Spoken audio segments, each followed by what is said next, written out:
DC কমিক্সের আমাদের খুব প্রিয় একটা ক্যারেক্টার হলো সুপারম্যান, যে মুভিটি সদ্য মুক্তি পেয়েছে আর প্রথম সপ্তাহে বক্স অফিসের কালেকশন ইতিমধ্যে আলোড়ন ফেলে দিয়েছে। এবার একদম নতুন একজনকে আমরা সুপারম্যান চরিত্রে দেখতে পাবো। 2020 সালের পর ডিসিইউ চলচ্চিত্র ম্যান অব দ্য স্টিলের সিকুয়েলস আর এগোয়নি। এবার জেমস গান 2025 সালে সুপারম্যানের এমন চরিত্র তুলে ধরেছে যা আমাদের সকলেরই মন কেড়েছে। চলুন তবে আর দেরি না করে শুরু করা যাক আজকের ভিডিও। শুরু করবার আগে হ্যালো বন্ধুরা, আমি Soumyajit and welcome to the story. শুরুতেই দেখা যায় ক্লার্ক কেন্টকে, অর্থাৎ সুপারম্যান, যে রক্তাক্ত অবস্থায় ঘন বরফে ঢাকা একটি এলাকায় পড়ে আছে। অনেকক্ষণ পড়ে থাকার পর সে একটি সিটি দেয়, যেটা শুনে তার কুকুর ক্রিপ্টো সেখানে চলে আসে আর তার সাথে মজা করতে থাকে। আসলে সে বুঝতেই পারছিল না সুপারম্যান আহত হয়েছে। ক্রিপ্টো সবকিছু বুঝতে পারার পর সুপারম্যানকে টানতে টানতে স্নো ক্যাসেলের দিকে নিয়ে যেতে থাকে। আগে ওই বরফের মধ্যে কিছুই দেখতে পাওয়া যায়নি, কিন্তু তারা যত এগিয়ে যেতে থাকলো ধীরে ধীরে স্নো ক্যাসেলটি বরফের মধ্যে থেকে বেরিয়ে এলো। ধীরে ধীরে ক্যাসেলের দরজাটি খুলে গেল, যেটি সুপারম্যানের ডিএনএর সাথে কানেক্টেড ছিল। ক্যাসেলের ভেতরে ছিল অনেকগুলি রোবট। রোবটগুলি সুপারম্যানকে ধরাধরি করে নিয়ে গিয়ে সূর্যের দিকে মুখ করে শুইয়ে দেয়। পাশেই সুপারম্যানের মা বাবার একটি শেষ মেসেজ প্লে হচ্ছিল। তারপরেই সূর্যের তাপ থেকে শক্তি সঞ্চয় করে সুপারম্যান অনেকটা সুস্থ হয়ে যায়। আসলে সুপারম্যান ছিল ক্রিপ্টোনিয়ান, অর্থাৎ ক্রিপ্টন গ্রহের একটি এলিয়েন্ট। এরপর সুপারম্যান ক্যাসেল থেকে বেরিয়ে আসে আর ক্রিপ্টোকে সেখানেই রেখে আসে। সুপারম্যান বেরিয়ে যাওয়ার সময় ওই বরফের মধ্যে একটি মেয়েকে দেখতে পাওয়া যায়, যে হেঁটে ওই দিকেই যাচ্ছিল। তার নাম ইঞ্জিনিয়ার। সে লেক্স লুথারের হয়ে কাজ করত। কিছুটা যাবার পর সে দেখতে পায় স্নো ক্যাসেল ধীরে ধীরে আবারও বরফে ঢাকা পড়ে যাচ্ছে, আর এই কথাটা সে তার বসকে জানায়। লুথার জায়গাটাকে মার্ক করে ইঞ্জিনিয়ারকে তাদের হাত থেকে কোনো রকমে বেঁচে ফিরে আসতে বলে। অন্যদিকে হ্যামার নামের একটি রোবটকে দেখতে পাওয়া যায়, যে শহরে হাঙ্গামা সৃষ্টি করছে, আর তাকে লুথার নিজেই ড্রোনের মাধ্যমে নিয়ন্ত্রণ করছে। তখনই সেখানে এসে যায় সুপারম্যান। তাদের দুজনের লড়াই শুরু হয়। লড়াইয়ে হ্যামার সুপারম্যানকে ভীষণভাবে মেরে মাটির তলায় ঢুকিয়ে দেয়। যদিও আগে থেকেই পুরোপুরি সুস্থ ছিল না সুপারম্যান। এদিকে হ্যামারকে দেখা যায় একটি ডাইমেনশনাল গেটের মধ্যে দিয়ে লুথারের বেসে এসেছে তার সাথে দেখা করতে, যেই ব্যাচটির নাম ছিল লুথার কর্প।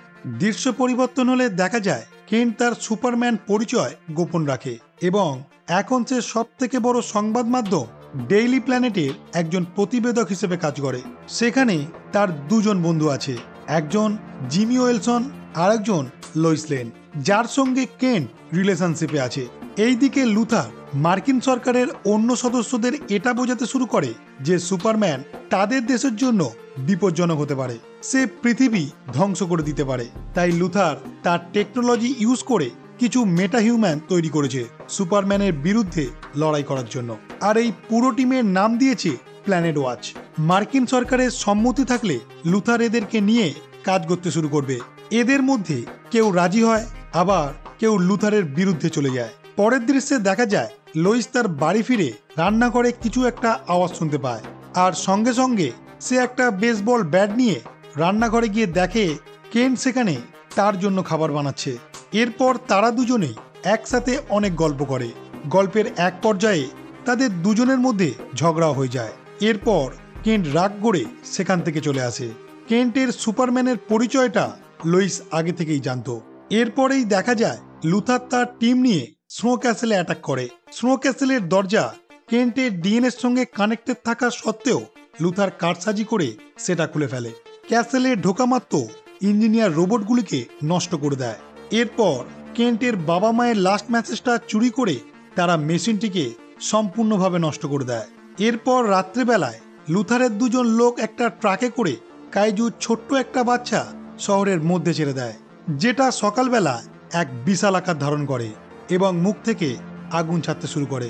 সুপারম্যান আবারও তার সঙ্গে লড়াই নেমে পড়ে, আর এবার শুধু সুপারম্যানই নয়, গ্রিন ল্যান্টার্ন, টেরিফিক এবং হক গার্লসও যোগ দেয় কাজুর সাথে এই লড়াইয়ে। কিন্তু লুথার বিশ্বের কাছে সুপারম্যানের বাবা মায়ের শেষ মেসেজটি প্রচার করে, যেখানে তার বাবা মা তাকে পৃথিবী জয় করতে এবং ক্রিপ্টোনিয়ান জাতির পুনরুদ্ধার করার জন্য অনুরোধ করছে। জনগণ তখন সুপারম্যানের বিরুদ্ধে চলে যায়। এরপর টেরিফিক বলে এটা লুথারের কোনো চাল হতে পারে, সুপারম্যান সঙ্গে সঙ্গেই তার স্নো ক্যাসেলে যায় এবং দেখে সেখানে সবকিছু নষ্ট করে দিয়ে গেছে আর ক্রিপ্টোকে সেখান থেকে নিয়ে চলে গেছে।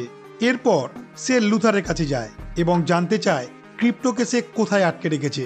এই সব ফুটেজই দেখানো হচ্ছিল টিভিতে। অন্যদিকে মার্কিন সরকারও এই ফুটেজ দেখে বিশ্বাস করে এবং সুপারম্যানের বিরুদ্ধে চলে যায়। এরপর সুপারম্যান মার্কিন সরকারের কাছে আত্মসমর্পণ করে। যেহেতু সুপারম্যান অত্যাধিক ক্ষমতা সম্পন্ন, তাই তাকে লুথারের হাতে তুলে দেওয়া হয়। লুথার তাকে তার রকেট ডাইমেনশনে বন্দি করে, যেখানে ক্রিপ্টো, মেটাহিউম্যান এবং মেটামর্ফো সহ আরও অনেক শত্রুকেই সে বন্দি করে রেখেছে। মেটামর্ফোর শিশুপুত্র জয়কে বন্দি করে আর মেটামর্ফোকে বাধ্য করে ক্রিপ্টোনাইট তৈরি করতে, যাতে সুপারম্যান শক্তিহীন হয়ে পড়ে। লুথারের বান্ধবী ইভ কেন্টের বন্ধু জিমির প্রতি আকর্ষিত হয় এবং তারা এক জায়গায় মিট করে। জিমি ইভকে বলে তার কাছে এই চক্রান্তের বিরুদ্ধে যদি কোনো খবর থাকে সে যেন তাকে জানায়। এরপরে দেখা যায় লোইস সুপারম্যানকে বাঁচানোর কথা বললে হকগার্লস এবং গ্রিন ল্যান্টার্ন অস্বীকার করে, আর টেরিফিক রাজি হয় লোইসের সঙ্গে যাওয়ার জন্য। টেরিফিক এবং লোইস লুথারের বেসে চলে আসে, যেখানে অনেক রোবট দাঁড়িয়ে ছিল। টেরিফিক তাদের সঙ্গে লড়াই করে এবং রকেট ডাইমেনশনের কাছে চলে যায় সিস্টেম হ্যাক করার জন্য। অন্যদিকে সুপারম্যানের একজন ফ্যানকে লুথার তার সামনেই মেরে ফেলে। এটা দেখে মেটামর্ফো সুপারম্যানকে সাহায্য করে সেখান থেকে বেরোনোর জন্য। এরপর সুপারম্যান জয়ী এবং ক্রিপ্টোকে উদ্ধার করে। তারপর আবারও লড়াই শুরু হয় লুথারের টিমের সঙ্গে। তারা সুপারম্যানের থেকে জয়ীকে বারবার কেড়ে নিতে চাইছিল, কিন্তু সুপারম্যান জয়ীকে তাদের হাত থেকে বাঁচিয়ে নেয় আর মেটামর্ফো এই দিকে তাদের ধ্বংস করতে শুরু করে। সুপারম্যান, ক্রিপ্টো এবং জয়ী রকেট ডাইমেনশনের মধ্যে চলে যাচ্ছিল, কিন্তু মেটামর্ফো তাদের বাঁচিয়ে নেয়। এদিকে টেরিফিক তার দুজন আইবলের সাহায্যে দেখতে পায় সুপারম্যান ভেতরেই রয়েছে। সুপারম্যানও টেরিফিককে দেখতে পায় আর বাইরে বেরিয়ে আসা মাত্রই ডাইমেনশনটি অকেজো হয়ে যায়। সুপারম্যানকে সুস্থ হওয়ার জন্য তার বাড়িতে নিয়ে আসা হয়। টেরিফিক সেখানেই থেকে যায় ডাইমেনশনটিকে ঠিক করার জন্য। অন্যদিকে লুথারের গার্লফ্রেন্ড ইভ জিমিকে বলে যদি সে ইভের প্রপোজালে রাজি হয় তবেই সেসব গোপন তথ্য তাকে দিয়ে দেবে। এই শুনে জিমি তার কথায় রাজি হয়ে যায় আর ইভ সমস্ত গোপন তথ্য তাকে দিয়ে দেয়। সেখানে দেখা যায় লুথার গোপনে জারানপুরের অর্ধেক অংশের বিনিময়ে বোরোভিয়াকে সমর্থন করে। টেরিফিক সুপারম্যানের কাছ থেকে সাহায্য চায়, কারণ শহরটি অর্ধেক হয়ে যাচ্ছিল। শহরের এই রকম অবস্থায় সমস্ত মানুষকে অন্য কোথাও পাঠানোর ব্যবস্থা চলছিল। আসলে সুপারম্যানের এই পালানোর ঘটনায় লুথার ভীষণ রেগে গিয়ে তার টিমকে ডাইমেনশন থেকে বের করে আনার জন্য ডাইমেনশনের রিঅ্যাক্টরের শক্তি বাড়িয়ে দেয়, যার ফলে একটা ব্ল্যাক হোল তৈরি হয়। আর এই ব্ল্যাক হোলের জন্যই শহর অর্ধেক হয়ে যেতে শুরু করে। এরপর সুপারম্যান এগিয়ে আসে শহরের সমস্ত মানুষদের বাঁচানোর জন্য। অন্যদিকে লোইস তার সংবাদ মাধ্যমের টিম নিয়ে বেরিয়ে পড়ে খবর সংগ্রহ করতে আর আসল খবরটা ছড়িয়ে দেওয়ার জন্য। এরপর সুপারম্যান মেট্রোপলিসের সামনে আসে আর সেখানে তার সঙ্গে ইঞ্জিনিয়ার এবং আল্ট্রাম্যানের লড়াই শুরু হয়।